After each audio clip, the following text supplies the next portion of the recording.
Assalamualaikum warahmatullahi wabarakatuh. Nama saya Ardila Dwina dari semester 2B. Di sini saya akan mereview kembali materi pertemuan keempat hukum pidana yang telah disampaikan oleh Ibu Profesor Dr. Hajah Heni Nuraini SAMH dan juga asistennya Bapak Dr. M. Rendi Arid Hayandi SAMH. Pembaharuan hukum pidana di Indonesia. Sejarah berlakunya KUHP di Indonesia berasal dari WPS Belanda melalui pasal 75 RR Junto pasal 131 IS sejak 1 Januari 1918. Alasan diadakannya pembaharuan KUHP. Yang pertama, alasan politis. Negara Indonesia adalah negara yang merdeka. Oleh karena itu, sudah sewajarnya kalau memiliki KUHP yang sifatnya nasional, yang merupakan hasil ciptaan bangsa Indonesia sendiri. Dengan menggunakan KUHP warisan kolonial Belanda, dapat diartikan bahwa secara politis Indonesia masih dijajah Belanda.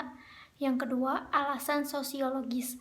Dalam KUHP, warisan kolonial Belanda masih ditemukan atau terdapat nilai-nilai budaya dan agama di Indonesia yang tidak diatur dalam KUHP, bahkan tidak mendapatkan pengaturan. Oleh karena itu, dengan adanya KUHP buatan bangsa Indonesia sendiri, diharapkan dapat memuat aturan-aturan yang mencerminkan nilai-nilai budaya dan agama yang dianut Indonesia.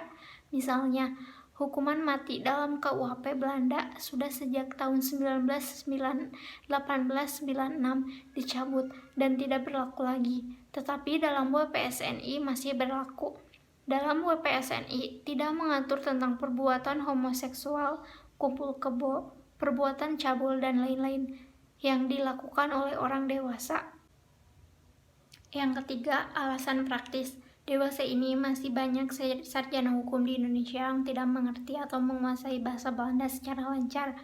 Padahal teks asli dari WPSNI adalah bahasa Belanda, sehingga jika diterjemahkan ke dalam bahasa Indonesia, terdapat terjemahan yang beraneka ragam yang dikhawatirkan akan terjadi terjemahan yang menyimpang. Selain itu, tidak menjunjung dalam praktek hukum pidana yang pasti dan seragam.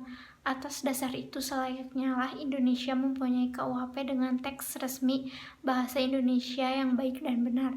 Yang keempat, alasan adaptif. Sebagai bagian dari bangsa-bangsa di dunia, Indonesia wajib memperhatikan asas-asas dan nilai-nilai yang sifatnya universal secara internasional, dan memasukkan asas dan nilai tersebut ke dalam KUHP yang nanti akan berlaku. Contohnya, asas-asas terorisme, asas-asas narkotika, asas pembajakan udara, dan lain-lain. Cara-cara melakukan pembaharuan KUHP. Yang pertama, kriminalisasi, suatu proses pembaharuan di mana suatu perbuatan yang tadinya bukan merupakan perbuatan dapat dipidana, tetapi karena perkembangan masyarakat menjadi perbuatan yang dapat dipidana atau penciptaan delik baru.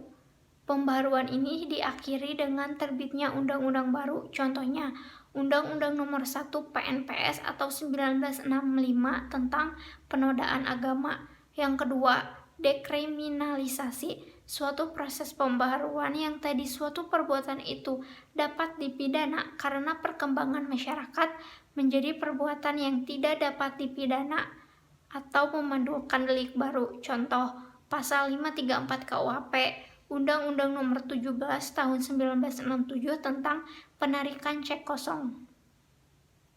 Yang ketiga, rekriminalisasi, suatu perbuatan yang tadinya dapat dipidana karena perkembangan masyarakat menjadi tidak dipidana.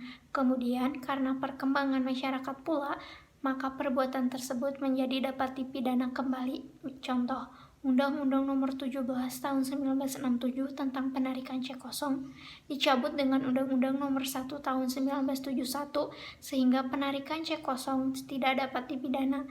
Dewasa ini Undang-Undang Nomor 1 Tahun 1971 dicabut dan sudah tidak berlaku lagi sehingga perbuatan penarikan cek kosong dapat dipidana. Yang keempat, depenalisasi, suatu proses yang tadinya perbuatan itu dapat diancam pidana, kemudian ancaman pidananya hilang dan masih dimungkinkan untuk diganti dengan sanksi lainnya. Misalnya, sanksi kurungan diganti dengan sanksi administrasi.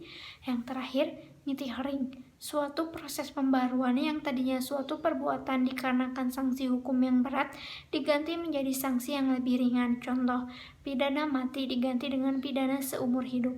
Sekian, terima kasih. Wassalamualaikum warahmatullahi wabarakatuh.